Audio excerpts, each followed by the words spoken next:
오늘도 주님의 은혜를 사모하여 나오신 우리 모든 성도님들 주님의 이름으로 사랑하고 축복합니다. 우리 양옆에 있는 분들하고 한번 인사하시겠습니다. 당신 정말 대단하십니다. 인사하겠습니다.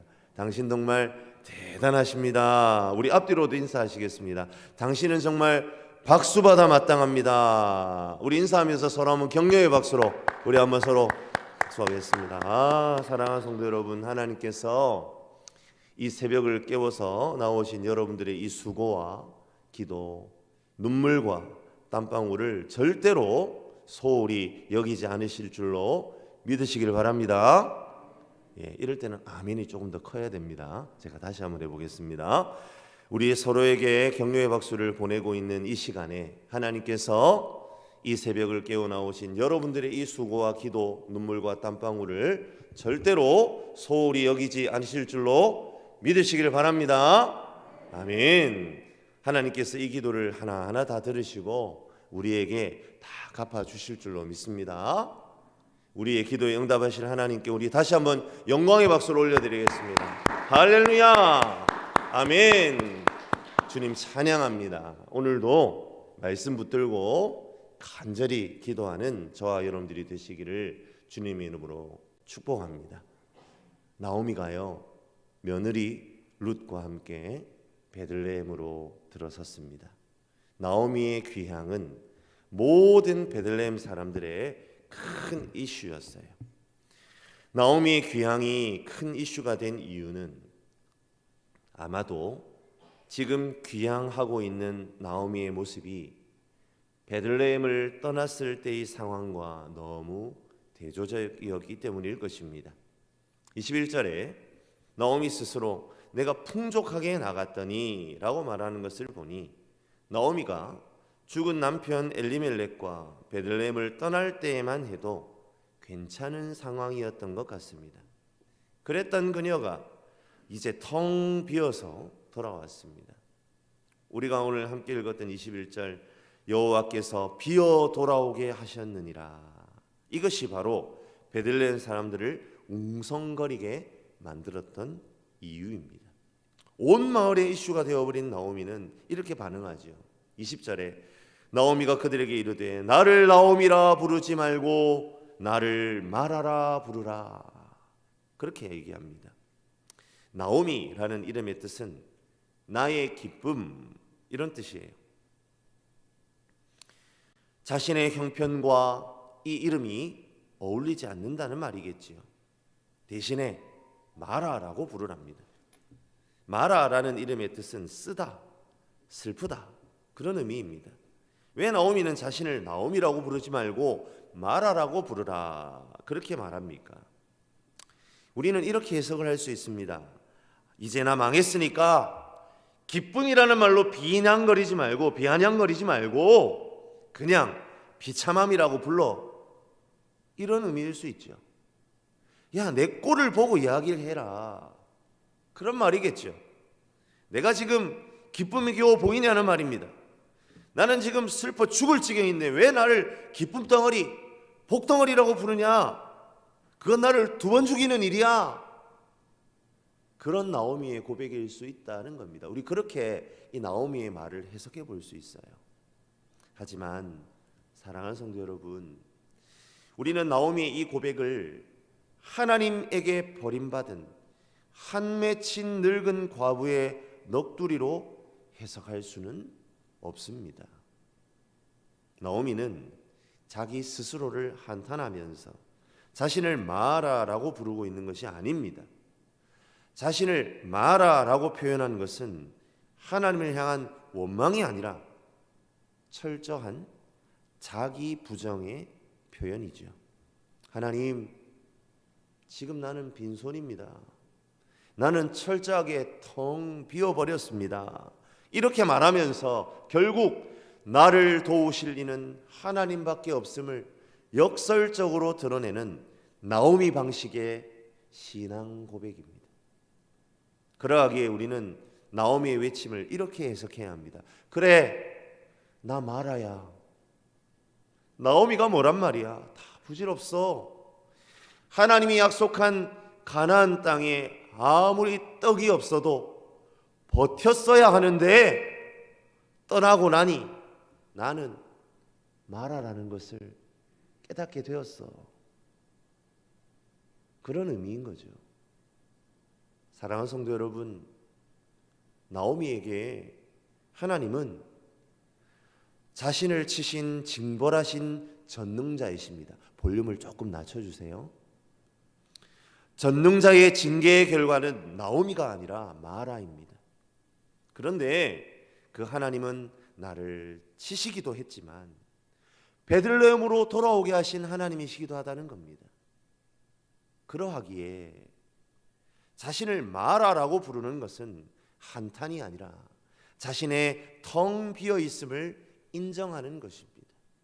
나의 가난함을 인정하는 것입니다. 하나님 없이 나는 마라일 수밖에 없다.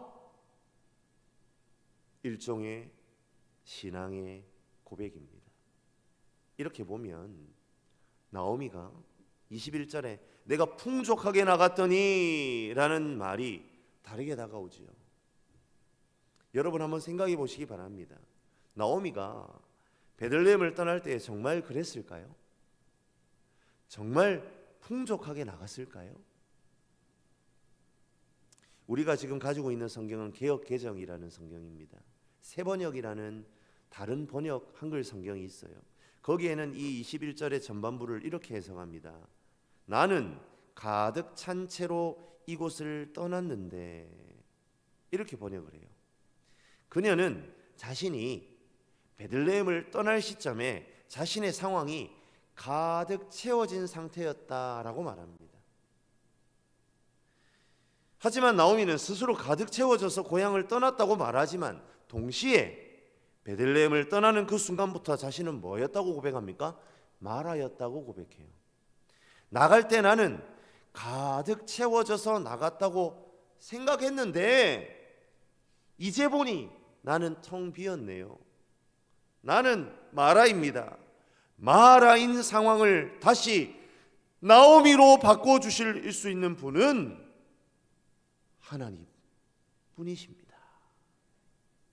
그 하나님께서 나를 다시 베들레헴으로 돌아오게 하셨습니다. 이것이 바로 나오미 자신을 마라라고 부르라고 한 진정한 의미입니다. 베들레헴이요, 떡집이란 뜻이잖아요. 그런데 아이러니하게도 베들레헴에 떡이 없어요. 떡이 없는 베들레헴을 떠나면서, 떡이 없는 떡집을 떠나면서 나는 가득 차 있었는 줄 알았는데 지금 돌이켜보니 그 떠나는 순간 나는 텅 비어 있었습니다. 이것이 바로 나오미의 고백입니다. 사랑하는 성도 여러분, 우리에게 이 믿음이 필요합니다. 무슨 믿음입니까? 내가 부요하다 여기는 그 자리에 진정 참된 부요함은 없다는 믿음입니다. 왜 그렇습니까?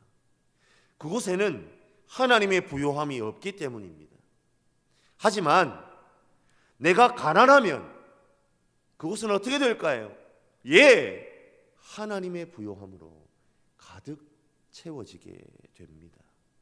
나 혼자 아등바등하는 삶은 가득 찬 것처럼 보이지만 그것의 실체는 텅 비어 있음입니다. 반면에 나는 아무런 힘도 없고 아무것도 할 수 없는 것처럼 보이는 텅 비어 있는 그때가 바로 하나님께서 가득 채워주시는 때임을 믿으시기를 바랍니다. 나오미가 그걸 깨달은 겁니다. 나는 완전히 망했고 이제 며느리한테 따라가자고 할 염치도 없어서 나를 떠나라고 하는데, 이 며느리는 어머니의 백성이 내 백성이고 어머니의 하나님이 자기 하나님이라고 말해요. 자기는 완전히 텅 비어 있는데, 마라인데 룻은 내가 살 길이, 내가 충만해지는 길이 당신과 함께 있는 것이라고 말하는 겁니다. 말이 안 되지 않습니까? 그런데 그런 일이 어떻게 가능하단 말입니까? 여기에 그 가능한 일이 있습니다. 내가 비워져야, 하나님의 충만함이 드러나기 때문입니다. 내가 가난해져야 그분의 부요함이 경험되기 때문입니다. 사랑하는 성도 여러분, 오늘 나오미는 기회를 얻었어요. 자신이 마라라는 사실을 인정합니다. 나는 슬픔뿐입니다. 내 인생은 쓰디씁니다. 내 이 고통뿐인 인생을 끝낼 수 있는 분은 전능자 하나님, 엘샤다이 하나님, 당신뿐입니다. 그 고백으로 나오미는 소망을 얻습니다. 그 소망의 기운이 어디에서 나타나고 있습니까? 바로 22절입니다. 보리 추수할 때에 그들이 베들레헴에 도착했다라는 그 부분에 우리는 구원의 그림자를 볼 수 있는 것이죠. 팔레스타인 지방은 3월 중순에서 4월 중순 사이에 보리를 수확하기 시작한다고 합니다. 이 보리 수확이 시작된 시점부터 7주간이 지나면 거의 모든 수확이 끝나죠. 그리고 그 7주 후 안식일 이튿날 50일이 되는 때가 바로 오순절입니다. 그렇다면 보리 수확을 시작하는 시점은 어느 절기입니까? 그렇습니다. 6월절입니다. 6월절에 하나님께서 애굽의 모든 첫 태생을 다 죽이는 10번째 재앙을 선언하셨을 때에 이스라엘 백성들이 이 재앙에서 벗어날 수 있도록 문설주에 어린 양의 피를 발랐지요. 그 피를 보고 죽음의 사자들이 그냥 지나갔습니다. 이 6월절에 나오미와 룻은 베들레헴으로 돌아옵니다. 어떤 의미입니까? 그들에게 구원이 임했다는 말입니다. 보리 추수할 때는 구원의 때입니다. 떡이 없어 유리방황하는 하나님의 백성에게, 텅 비어 아무것도 할 수 없는 백성에게 떡을 주시고 가득 채우시는 역사가 바로 6월절에 일어납니다. 구속의 역사가 시작이 됩니다. 나오미는 자신이 텅 비게 된 것이 하나님 때문이다 고백합니다.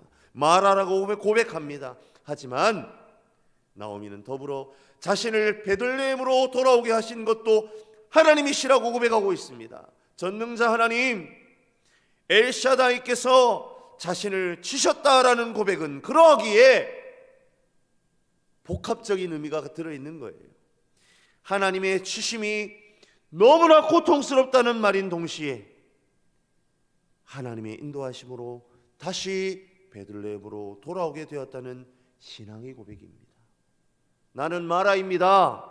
이 고백은 나는 하나님의 치심을 받아 이렇게 고통스럽습니다 라는 말인 동시에 하나님의 인도하심으로 나는 다시 채워질 것입니다 라는 고백이라는 말이지요. 사랑하는 성도 여러분, 구원의 역사는 이처럼 언제나 중의적인 역사입니다. 내가 당하는 모든 고통, 염려, 아픔 다 하나님께로 가지고 나아갈 수 있습니다. 하나님이 나를 치셨다고 할 만큼 고통스러운 상황, 하나님이 하신 것이 아니면 도대체 나한테 이런 일이 일어날 수 있느냐 하는 한탄을 하나님은 오히려 구원의 시작으로 만드십니다. 돌이키는 시발점으로 삼으십니다. 그러하게 이 새벽에 우리에게 중요한 것은 하나님께 마음을 토하는 기도입니다. 사람에게 할 수 없는 말이라 할지라도 하나님께는 할 수 있습니다. 그리고 드려야 합니다. 그것이 구속의 은혜를 경험할 수 있는 관문이기 때문입니다. 구원은 무엇입니까? 나의 텅 빔, 나의 죄를 깨닫고 하나님께로 돌이킬 때에 부어지는 은혜입니다. 나오미는 그 구원을 경험하고 있습니다. 그 구원의 문을 활짝 열어 젖혔습니다. 그리고 이제 나오미는 그 구원의 은혜를 마음껏 만끽할 것입니다. 이 시간 나는 텅 비었다 여겨지는 분들이 계시다면 오늘 이 새벽이 기회인 줄로 믿으시기를 바랍니다. 하나님이 나를 치신 것이 아니면 내 일이 이렇게 꼬일 수가 없다고 여겨지는 분들이 계십니까? 그렇다면 수지 맞으셨습니다. 이제 하나님께서 일하실 시간이기 때문입니다. 나의 가난함이 하나님의 부요함을 드러냅니다. 나는 가득 채워져 있어요 라고 말하면 하나님은 더 이상 채우지 않으십니다. 만약 그 가득 채워진 것으로 하나님과 상관없는 방향으로 가려 한다면 하나님 그것을 꺾어서라도 돌이키십니다. 구원의 자리로 돌이키십니다.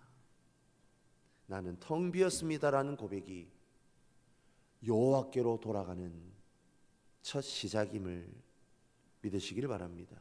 나는 텅 비었습니다라는 고백이 하나님의 부요함으로 나의 삶을 채울 기회임을 또한 믿으시길 바랍니다. 이 새벽에 주님께 나아갑시다. 그리고 그분으로 채워지기를 원한다고 구합시다. 하나님, 올해는 주님이 주시는 것으로 채우는 빈손을 준비하게 하여 주시옵소서. 그 고백으로 하나님께 나아가는 저와 여러분들이 되시기를 주님의 이름으로 간절히 축복합니다. 그때에 열린 하늘로부터 부어지는 구원의 은혜를 충만히 다 받아 누리게 될 줄로 믿습니다. 그 은혜가 여기 있는 저와 여러분들의 모든 삶에 충만하게 되기를 주님의 이름으로 간절히 축원합니다.